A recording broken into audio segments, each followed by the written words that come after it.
अच्छा भाई देखो, आज से स्टार्ट कर रहे हैं हम आइडेंटिटी फ्रेमवर्क कोर। सही है। जो हमने यहाँ पर आइडेंटिटी फ्रेमवर्क कोर को अब हमें देखना है कि हमारे पास ASP.NET के अंदर क्या मेन पार्ट है आइडेंटिटी फ्रेमवर्क कोर का। तो इस चीज़ को हमने समझना है और ये चीज़ हमें क्या देगी, क्या चीज़ें हमें इससे मिलेंगी, तो इन सब चीज़ों को देखना है आहिस्ता आहिस्ता। तो आप देखो आइडेंटिटी फ्रेमवर्क कोर में क्या चीज़ें आती हैं। तो ये तुम्हें क्या करती है, आइडेंटिटी फ्रेमवर्क कोर ASP.NET के अंदर बनाया गया है। किसके लिए? आइडेंटिटी मैनेजमेंट के लिए। आइडेंटिटी से मुराद क्या है? आइडेंटिटी से मुराद यूज़र, यानी कि डिफरेंट यूज़र्स हो सकते हैं। तो उनको मैनेज करने के लिए तुम्हारे पास क्या है, ये है। यानी कि क्या मैनेजमेंट, उसमें रोल्स मैनेजमेंट आ जाती है यहाँ पर, क्योंकि डिफरेंट रोल्स होते हैं वेबसाइट के अंदर। वेबसाइट में एडमिन का रोल होता है, कस्टमर का होता है, इंडिविजुअल होता है, और तुम्हारे पास क्या होता है, तुम्हारे पास अलग अलग डिफरेंट एक्सपेक्ट्स के रोल्स होते हैं। अब तुम्हारे पास HR का रोल होगा, कोई भी रोल है, तो कुछ यूज़र जो हैं एडमिन पैनल पे कुछ चीज़ें एक्सेस कर सकें, कुछ चीज़ें नहीं कर सकें। वो सब चीज़ें कहाँ होती हैं? वो सब चीज़ें तुम्हारा कौन प्रोवाइड कर रहा है? वो तुम्हारे आइडेंटिटी मैनेजमेंट सिस्टम। और वो क्या है सिस्टम? Identity framework core. तो ये तुम्हारे पास, ये जो तुम्हारा फ्रेमवर्क है ASP.NET के अंदर, ये तुम्हारा फ्रेमवर्क इसके अंदर ये सपोर्ट कर रहा है सारी चीज़। और इसके साथ साथ और क्या, हमने एक बात करी, एक की पॉइंट, कि भाई यहाँ पर रोल्स मैनेजमेंट, ये हमारे पास एक की पॉइंट हो गया। इसके अलावा हमारे पास ऑथराइजेशन।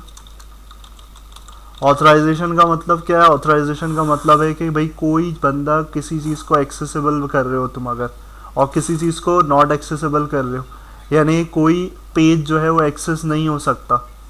वो अगर एडमिन है तो वो एक्सेस कर सकता है, एम्प्लॉय है तो नहीं कर सकता। एडमिन को सारी अथॉरिटी होगी, यानी कि वो किसी भी पेज पे जा सकता है, लेकिन एम्प्लॉय को क्या होगा, स्पेसिफिक किसी पेजेस को एक्सेस कर सकता है। तो वो चीज़ यहाँ पर तुम्हारे पास ऑथराइजेशन होती है कि तुम किसी चीज़ से रोक रहे हो और किसी चीज़ में तुम एक्सेस देना चाह रहे हो। और यही ऑथराइजेशन तुम्हें कौन सपोर्ट कर रहा है? यही आइडेंटिटी फ्रेमवर्क। इसी के अलावा क्या चीज़ इसी के साथ साथ? ऑथेंटिकेशन। ऑथेंटिकेशन का मतलब लॉगिन।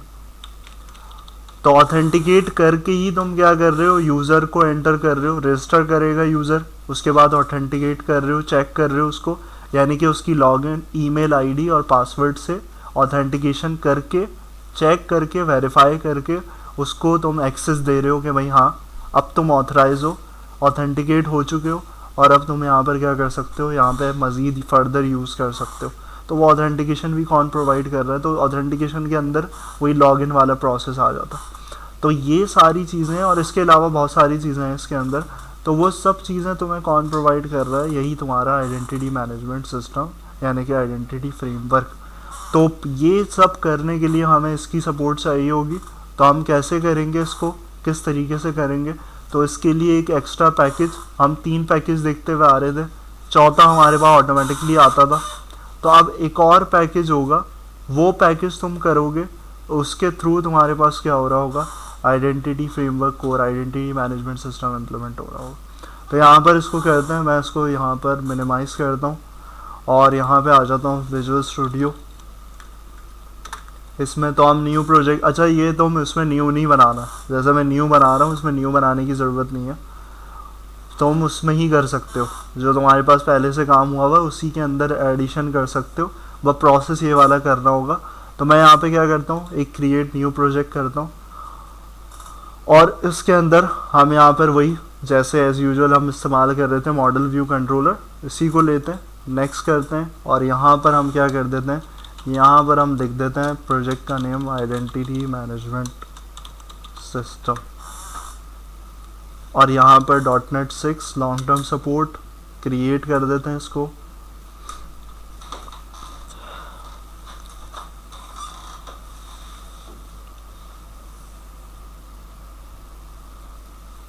तो अब यहाँ पर देखो, यहाँ पर वही सारी चीज़ें बेसिक हमारे पास आएंगी, बेसिक वही सारी चीज़ें। तो हमें क्या करना पड़ेगा, हमें यहाँ पर कुछ चीज़ें सेट करनी पड़ेंगी। तो अब वो सेटिंग क्या करनी पड़ेगी, सबसे पहले देखो क्या करना पड़ेगा, जो नई चीज़ है। पुरानी चीज़ें क्या होंगी, वही होंगी कि हमें यहाँ पर क्या करना है, मॉडल देना पड़ेगा, यहाँ पर तुम्हारे पास pream.cs में सर्विसेज ऐड करनी होती हैं, वो सब चीज़ें करनी होंगी, तो वो तो यहाँ पर हो जाएगा काम, वो ये सब यहाँ पर होगा, सर्विस लगाएंगे, वो सब करेंगे। सेटिंग्स में कनेक्शन डिफाइन करना है, यहाँ करना है तुमने पैकेज एक जो नया पैकेज है तुम्हारा। मैनेज न्यूगेट पैकेज मैनेजर पे गए, ब्राउज पे, और ब्राउज करने के बाद तुमने यहाँ पर क्या करना है, यहाँ पर तुमने सर्च करना है इस तरीके से आइडेंटिटी डॉट एंटिटी। तो यहाँ इस तरीके से सर्च करोगे तो ये सर्चिंग टेक्निक ये बेस्ट है, यानी कि इसके सर्च करने के तुम्हें प्रॉपर्ली क्या मिल जाएगा, तुम्हें आइडेंटिटी एंटिटी फ्रेमवर्क कोर मिल जाएगा, जो हम जिसकी बात कर रहे थे। तो यहाँ पर देखो, यहाँ पर इसमें लिखी हुई है इसकी डेफिनेशन कि क्या प्रोवाइड्स कर रहा है, that uses entity framework core, ये भी यूज़ वही कर रहा है आइडेंटिटी। तो इसको यहाँ पर क्या करना है, हमने सेलेक्ट करना है, और यहाँ पर मैं 6.27 वर्जन जो कि लॉन्ग टर्म सपोर्ट में सपोर्टेड वर्जन होता है, उसी को मैं यहाँ पर लूँगा। और ये वर्जन की सारी चीज़ें कहानी हमें समझ में आ चुकी है, तो यहाँ पर इसको 27 पे रखते हुए इंस्टॉल किया।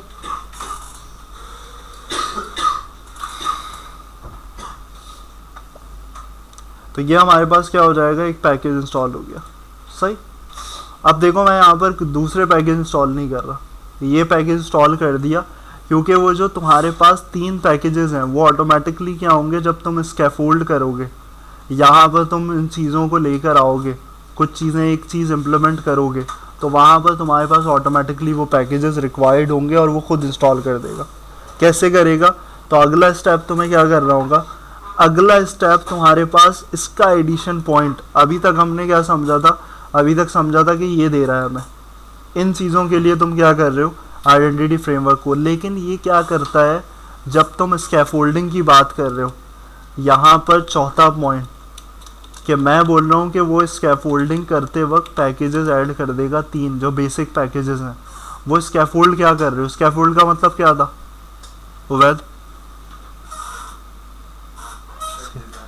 हाँ, डिज़ाइन, डिज़ाइन कोड जनरेशन हो जाती है, किसको देखते हुए, मॉडल्स को देखते हुए कोड जनरेट करके दे देता है। कोड जनरेट क्या, यूआई डिज़ाइन करके दे देता है।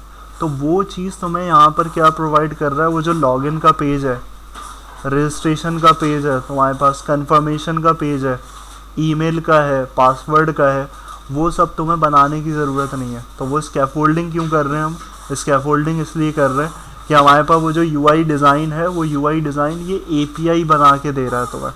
यानी कि यहाँ पर एक इम्पॉर्टेंट पार्ट है कि ये जो स्कैफोल्डिंग अगर करोगे तो इससे तुम्हें क्या होगी, इससे तुम्हें मिलेगी एपीआई। एपीआई का कॉन्सेप्ट क्या होता है, एप्लीकेशन प्रोग्रामिंग इंटरफेस। किस लिए की जाती है, इसलिए कि भाई बिल्ट इन कोड होता है, हमें करने की ज़रूरत नहीं है उसमें इम्प्लीमेंट। तो वो क्या कर रहा है, वो यूआई डिज़ाइन नहीं, यूआई डिज़ाइन के साथ लॉजिक इम्प्लीमेंटेशन भी दे रहा है। लेकिन वहाँ डिफरेंस ये होगा कि हम जो यूज़ करते थे वो हमारे पास क्या होता था, वो हमारे पास होता था MVC architecture, model view controller, जो कि बड़ी एप्लीकेशंस के लिए क्या है, सस्टेनेबल है, यानी कि उसको अगर यूज़ करेंगे तो प्रॉपर्ली हमारी एप्लीकेशन बिल्कुल सही है। लेकिन ये जो एपीआई बन रही है, ये तुम्हारी एपीआई बनती है रेजर पेजेस पे। डिफरेंस है, रेजर व्यूज़ में ये जो तुम्हारे नॉर्मल व्यूज़ थे वो क्या थे, रेजर व्यूज़। अभी जो ये बना के देगा रेजर पेजेस। डिफरेंस क्या है, इसमें मॉडल व्यू कंट्रोलर अलग अलग नहीं होता, सब चीज़ें क्या होती हैं, एक साथ होती हैं। तो ये एज अ पार्टली तो सही है, पार्शली अगर इसको इम्प्लीमेंट कर रहे हो किसी चीज़ के साथ, एमवीसी आर्किटेक्चर के साथ, तो सही है। लेकिन अलग से बड़ी एप्लीकेशन बनाओ रेजर पेजेस पे, तो वो सही चीज़ नहीं है। तो रेजर पेजेस छोटी चीज़ों के लिए, स्मॉल एप्लीकेशंस के लिए इम्प्लीमेंट किया जा सकता है। तो वही पार्शली तुम्हें ये इम्प्लीमेंट करके दे रहा है स्कैफोल्डिंग में। तो वो क्या बना के देगा, वो रेजर पेजेस। उसका कॉन्सेप्ट जब तुम देखोगे, स्कैफोल्डिंग होगी उसमें, और ज़्यादा बेहतर तरीके से समझ में आ जाएगा।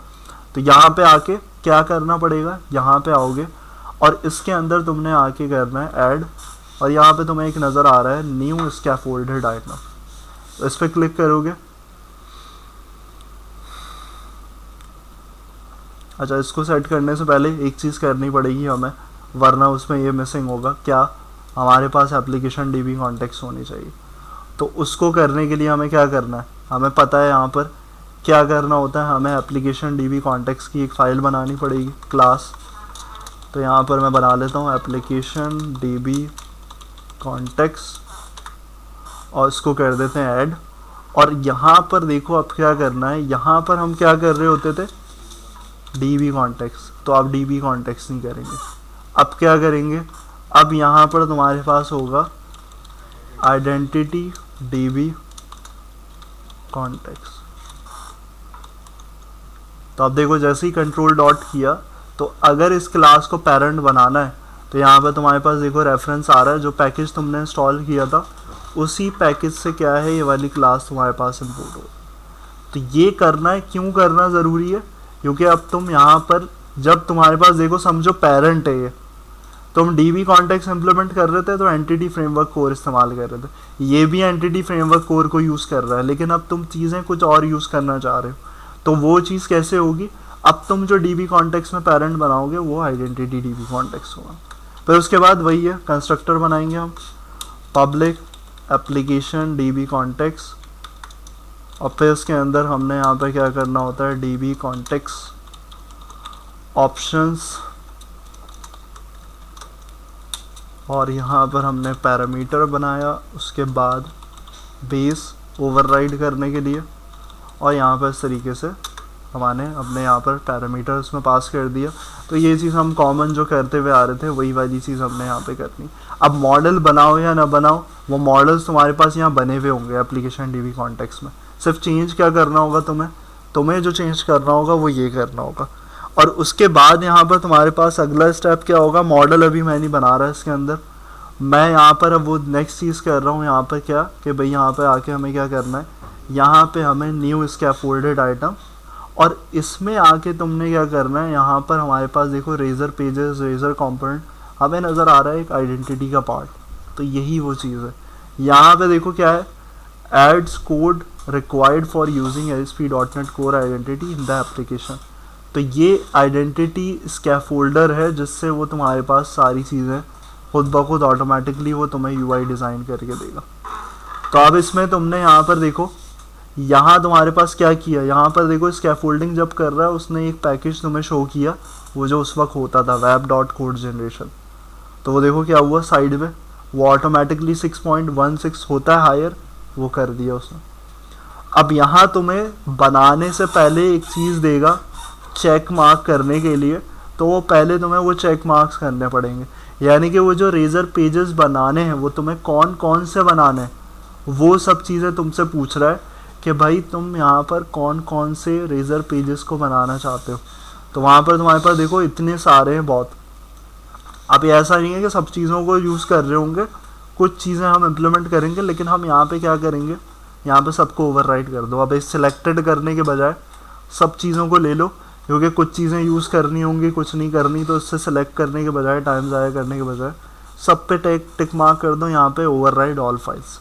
और फिर देखो डीबी कॉन्टेक्स्ट क्लास यहाँ पे मांग रहा है। अब ये डीबी कॉन्टेक्स्ट क्लास तुम्हारे पास जब यहाँ पे इनेबल होगी, जब तुम क्या करोगे, पहले यहाँ पर आइडेंटिटी डीबी कॉन्टेक्स्ट करोगे, तब यहाँ पर आकर जब तुम ड्रॉप डाउन में क्लिक करोगे तब ये शो करेगा, अदरवाइज यहाँ पे क्या करेगा, वो नई एप्लीकेशन डीबी कॉन्टेक्स्ट बना देगा। तो यहाँ पे इसको सिलेक्ट करना है और उसके बाद यहाँ पर तुमने ऐड करना है। अब देखो क्या कर रहा है, वो बेसिक पैकेज जो रिक्वायर्ड है वो ऑटोमेटिकली तुम्हारे पास क्या हो रहा है, वो तुमने सिर्फ एक तुमने यहाँ पर किया हुआ था पैकेज, और बाकी सबको क्या कर रहा है, वो ऑटोमेटिकली इसके अंदर दे रहा है।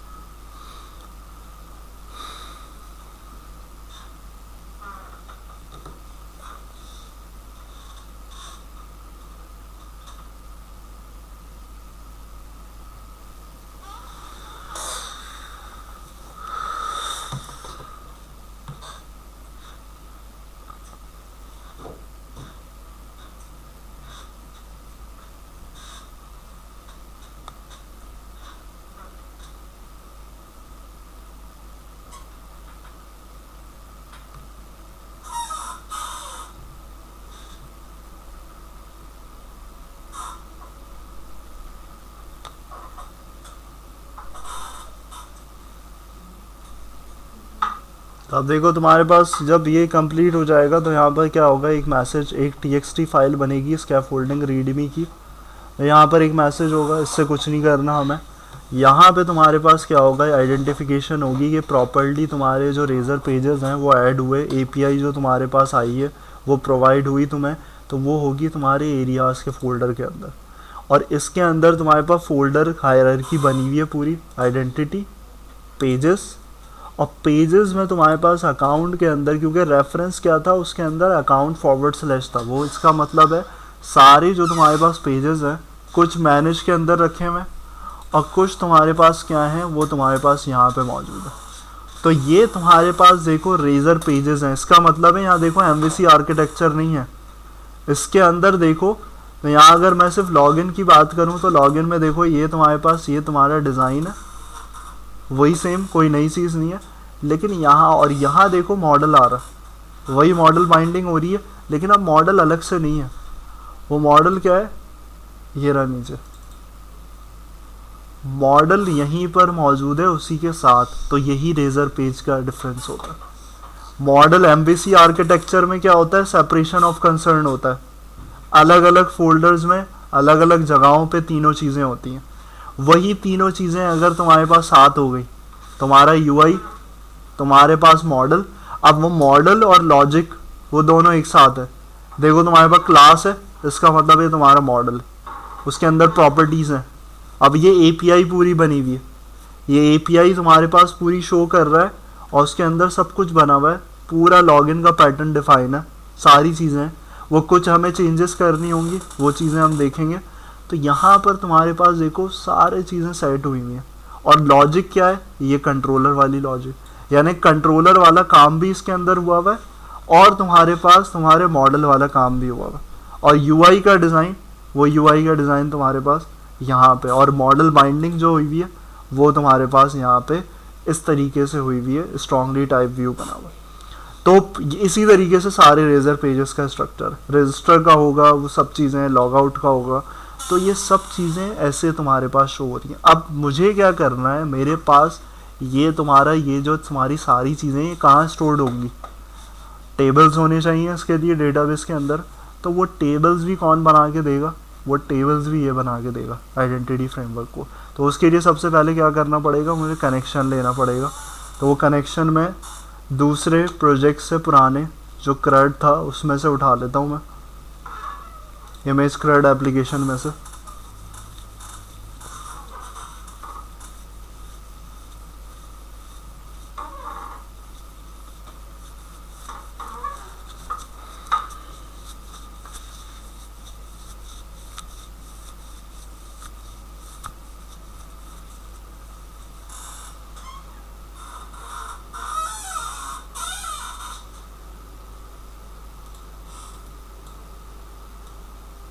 उसको हम डाल देते हैं ऐप सेटिंग्स डॉट जेसन में।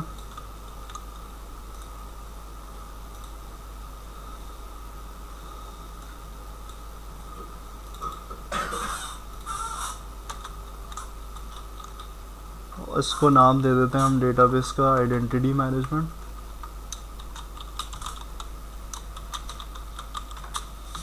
और इसके बाद सर्विसेज जो फाइनल स्टेप है उसको भी हम यहाँ पे डाल देते हैं।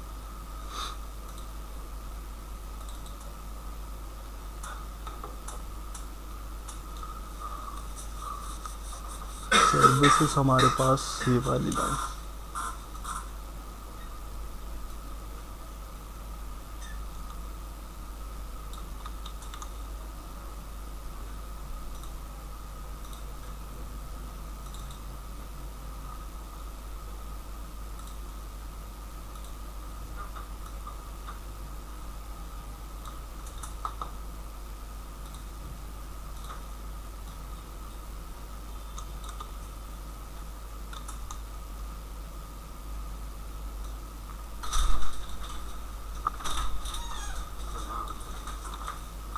वालेकुम अस्सलाम। अब देखो यहाँ पर एक चीज़ क्या होगी, यहाँ पर कनेक्शन स्ट्रिंग में, कनेक्शन स्ट्रिंग कुछ डिफरेंट तरीके से बना हुआ होगा। तो ये वाली लाइन जो है वो तुम क्या करोगे, ये वाली लाइन जो है वो तुम अपने उससे ही रखोगे जो जैसे तुम करते हो काम। ये हम ऐड DB कॉन्टेक्स्ट, ये सर्विसेज हम ऐड करते थे, यूज़ SQL सर्वर कर रहे होते थे।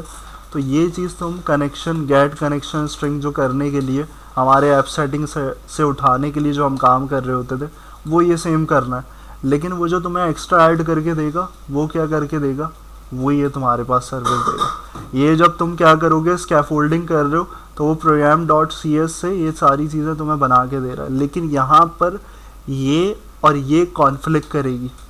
तो ये अगर तुम अभी माइग्रेशन अगर चलाते हो, तो ये वाली चीज़ नहीं रखनी हमें, वो इसी का एरर देगा। तो ये चीज़ क्या कर दोगे, ये वाली चीज़ हटा दोगे। तो सिंपल सा 3 चीज़ें क्या होनी चाहिए तुम्हारे पास, यहाँ पर ये होना चाहिए add controller with views, DB context, default identity, और इसके बाद यहाँ पर ये देखो यहाँ रिपीट हो रहा है, तो यहाँ पर क्या कर देंगे इसको, ये तुम्हारे पास हो जाएगा इधर। अब देखो इसमें सीक्वेंस यहाँ पर एक हो सकता है, add services to the container. तो सर्विस को मैं इसके नीचे यहाँ पर ला के रखूँ और इसको हटा दूँ। तो इस तरीके से सीक्वेंस हमारे पास हो जाएगा। ऐड कंट्रोलर विथ व्यूज हो गया, ये वाली चीज़ हो गई। अब ये साइड हो गया। अब लास्ट स्टेप रह गया तुम्हारा माइग्रेशन। सिर्फ हमारे पास यहाँ पे क्या चीज़ है कि वो जो ऊपर तुम्हें फर्स्ट लाइन नज़र आ रही थी वो, और ये तुम्हारी सेकंड लाइन, ये तो ये सर्विसेज वाली ये कॉन्फ्लिक्ट करेगी उससे, तो वो वाली हटा दो, अपनी बनाई हुई रखो यहाँ पर। और उसके बाद यहाँ पर आके क्या करो, यहाँ पर आकर वही माइग्रेशन वाला स्टेप करो। तो यहाँ पर ऐड माइग्रेशन, और इसके बाद हमने इनिशियली नेम दे दिया। अब तुम्हारे पास पहले ही इनिशियल बना हुआ होगा, तो इनिशियल को तुम नहीं दोगे, कुछ और नाम दे देना।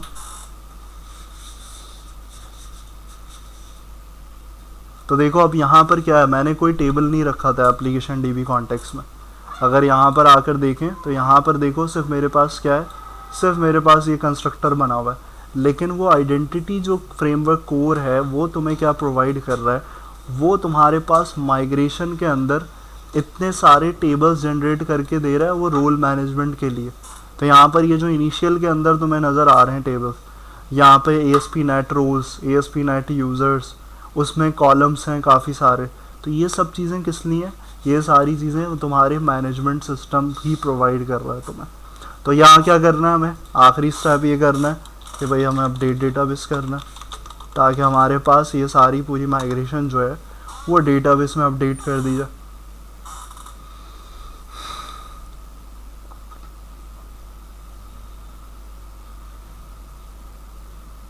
सही। तो यहाँ पर आकर हमने SSMS ओपन करना है, और SSMS में चेक कर लेना है कि भाई आइडेंटिटी मैनेजमेंट नाम का जो डेटाबेस था वो हमारे पास क्रिएट हो गया, और उसके अंदर आइडेंटिटी मैनेजमेंट सिस्टम जो हमें प्रोवाइड कर रहा है आइडेंटिटी फ्रेमवर्क कोर के थ्रू, वो चीज़ हमारे पास टेबल सारे बन गए।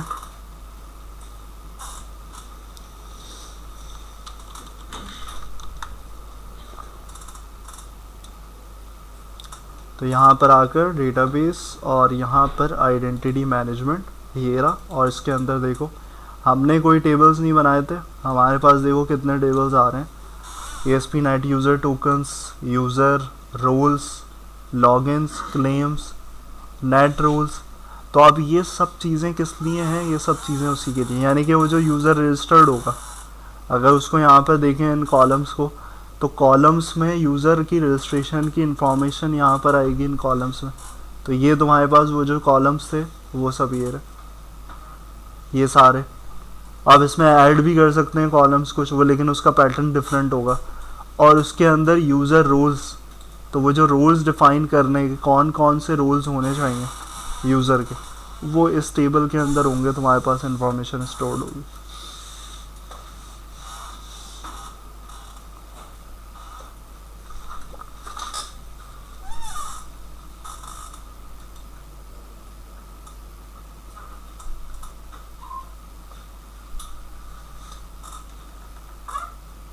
तो देखो यहाँ पर अगर ASP.NET रोल्स की बात करें, तो यहाँ पर देखो ये कब का है, ये तुम्हारे पास फॉरेन कीज़ है।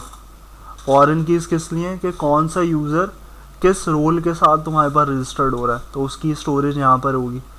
और यहाँ पर तुम्हारे पास यूज़र रोल्स के अंदर कौन से रोल्स हैं आएंगे, यहाँ पर ये वाले में, यहाँ पर तुम्हारे पास रोल्स के नेम और उसकी ID, तो पहले यहाँ रोल्स आने चाहिए, उसके बाद तुम्हारा नेक्स्ट स्टेप होगा कि भाई यहाँ पर तुम्हारे पास वो जो रोल है और किस यूज़र का है वो रोल, तो वो चीज़ यहाँ पर रजिस्टर्ड होगी। और ये दोनों फॉरेन कीज़ कहाँ से बन रही होंगी, ये तुम्हारे यूज़र्स के साथ और तुम्हारे नेट रोल्स के साथ बन रही होगी। तो ये सब चीज़ें तुम्हारे पास ये ऑटोमेटिकली तुम्हें कौन प्रोवाइड कर रहा है, ये टेबल्स जो प्रोवाइड कर रहा है वो तुम्हारा आइडेंटिटी मैनेजमेंट सिस्टम, यानी कि ये तुम्हारा फ्रेमवर्क। सही। तो यहाँ पर तुम्हारे पास ये जो हमने स्टेप्स किए हैं इसको इम्प्लीमेंट करो, यहाँ तक माइग्रेशन करवाओ, अपडेट डेटाबेस करो, फिर उसके आगे। अब देखो हमारे पास माइग्रेशन वाला स्टेप हो गया। अब यहाँ पे हमारा सबसे पहला मेन पार्ट ये है कि एरियाज़ के फोल्डर में हमारे पास ये जो लॉगिन का रेजर पेज है और रजिस्टर का रेजर पेज है। अब इसके आगे मज़ीद रेजर पेजेस इसके साथ इंटरकनेक्टेड होंगे, तो ये इसको किस तरीके से करना है और लॉग आउट को यूटिलाइज़ कैसे करना है। तो इसके लिए तुम्हारे पास देखो यहाँ पर ये एरियाज सिर्फ ये वाला फोल्डर ऐड नहीं हुआ है, इसके अंदर तुम्हारे पास यहाँ पर एक और पार्शल व्यू भी ऐड हुआ है, जो कि हम शेयर्ड अगर ओपन करें तो हमारे पास ये चीज़ नहीं थी, ये चीज़ हमारे पास मौजूद नहीं थी। तो API से वहाँ तक नहीं बनी हुई, API तुम्हारे पास यहाँ पर भी काम कर रही है और यहाँ पे पूरी लॉजिक बिल्ड है। यहाँ पे तुम्हें कुछ करने की ज़रूरत नहीं है। यहाँ पर तुम्हारे पास साइन इन अगर होता है यूज़र तो क्या शो करना है वो भी तुम्हारे पास यहाँ पर है, और अगर तुम्हारे पास नहीं होता तो उसमें क्या शो करना है और उसमें लिंक क्या बने हुए हैं, वो सब चीज़ें तुम्हें क्या करके दे रही है, वो API तुम्हारे पास इसके अंदर लॉगिन पार्शल में यहाँ पे बना के दे रही है। लेकिन मसला ये है कि ये तुम्हारे पास पार्शल जहाँ लिखा होता है इसका मतलब है वो पार्शल व्यू है। पार्शल व्यू क्या, एक तुम्हारे पास होता है पूरा रेजर व्यू, पार्शल व्यू का मतलब होता है वो इंडिपेंडेंटली नहीं चल सकता, यानी कि ये तुम्हारे पास इंडिपेंडेंटली वर्क नहीं कर सकता। इसके लिए क्या करना पड़ेगा, इसके लिए तुम्हें किसी व्यू के सहारे की ज़रूरत है, यानी कि इसको कहीं किसी व्यू के साथ अटैच करके तो चला सकते हो, लेकिन इसको पार्शली अलग से अकेले नहीं चला सकते, इसीलिए इसका नाम पार्शल है। यानी कि इसको कहीं और इंसर्ट करना पड़ेगा। कैसे करना पड़ेगा, इसको तुम आओगे और यहाँ पर तुम्हारे पास, अब देखो मुझे हर उस पे चाहिए तो मैं क्या करूँगा, अपने नैव बार पे लगाऊंगा। मैं नैव बार के अंदर ये वाले लिंक्स लगाना चाह रहा हूँ, तो वो कहाँ पर आएंगे, ये तुम्हारे पास UL आ रहा है, ये बने हुए, तो इस UL के बाद ही क्या करो, यहाँ पर आकर इस पार्शल व्यू को ऐड कर दो। तो वो पार्शल व्यू देखो वो भी किस पे बेस्ड है, UL-LI पे बेस्ड है, ये रहा। तो ये UL के अंदर रखा हुआ है। तो मैं यहाँ पर क्या करूँ, मैं यहाँ पर आकर इसको लेआउट के अंदर, अब मर्जी है कहाँ पे सेट करते हो, जहाँ पे सेट हो जाए वहाँ पर रख दो। तो मैं UL के बाहर कर देता हूँ उसको। किस तरीके से, यहाँ पर कैसे करोगे, कोड पेस्ट नहीं करना, यहाँ पे तुम्हारे पास तरीक़ेकार होता है पार्शल व्यू को ऐड करने के लिए, जो कि वो तुम्हें बना के दे रहा है। अब ये तुम्हारा सेल्फ इनक्लोजिंग टैग होता है, ये जो तुम्हें क्या बना के दिया है इसने, कंटेनर टैग, तो हम ये नहीं लगाएंगे, हम इसको बनाएंगे सेल्फ इनक्लोजिंग, यानी कि / left angular bracket right angular bracket बंद कर दिया। इसके बाद जो तुम्हें क्या करना है, यहाँ पे पास करना है नेम। अब देखो ये क्या हो गया, ग्रीन मार्क हो गया, यानी कि तुम्हारे पास क्या हो गया, हेल्पर टैग आ गया। इसके अंदर उसी पार्शल व्यू का नाम दे देना, क्या है, लॉगिन पार्शल, बस इतना तुमने यहाँ पर दे देना है। तो ये नेम से क्या होगा, ये तुम्हारे पास पार्शली क्या कर देगा, वो जो वहाँ की चीज़ें हैं उसको इस व्यू के साथ अटैच कर देगा लाके, यानी कि ये इंडिपेंडेंट नहीं चल सकता था, तो हमने इस व्यू के साथ, इस लेआउट के साथ हमने इसको यहाँ अटैच करवा दिया, तो अब इसके साथ ये चल सकता है। लेकिन अभी भी तुम्हारे पास वो रेजर पेजेस नहीं आएंगे। अब हम यहाँ पर रन करते हैं इसको, वो हमारे पास बेसिक टेम्पलेट आएगा और क्या चीज़ ऐड होगी उसको देखना है हमें, कि यहाँ पर हमारे पास पार्शल व्यू सही काम कर रहा है, वर्क कर रहा है।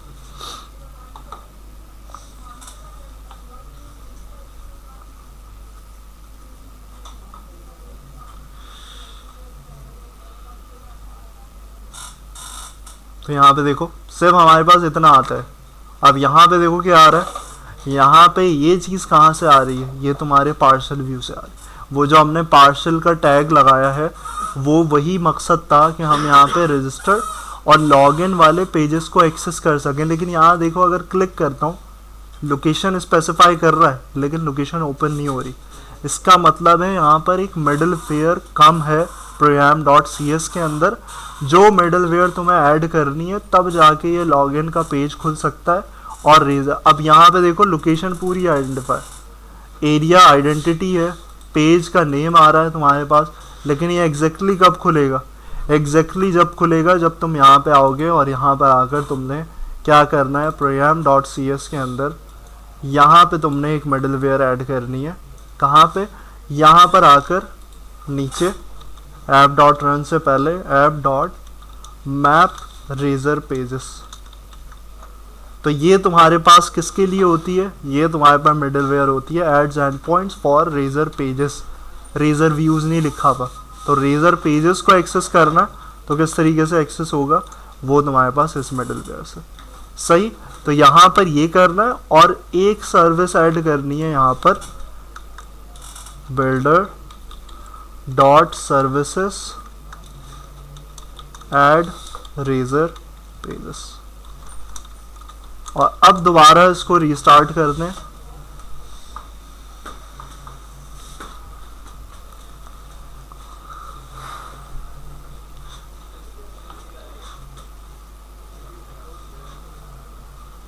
और रीस्टार्ट करने के बाद यहाँ पे वेरीफाई करते हैं कि रजिस्टर पे क्लिक करके अब देखो वो जो लोकेशन तुम्हारे पास स्पेसिफाई हो रही थी, वो जो प्रॉपरली नहीं खोल रहा था, अब देखो यहाँ पे प्रॉपरली तुम्हारे पास ये रेजर पेज आ रहा है पूरा। ये कहाँ से आ रहा है? वही एरियाज़ के फोल्डर के अंदर, और इसके अंदर इसका built in back and code भी डिफाइंड है।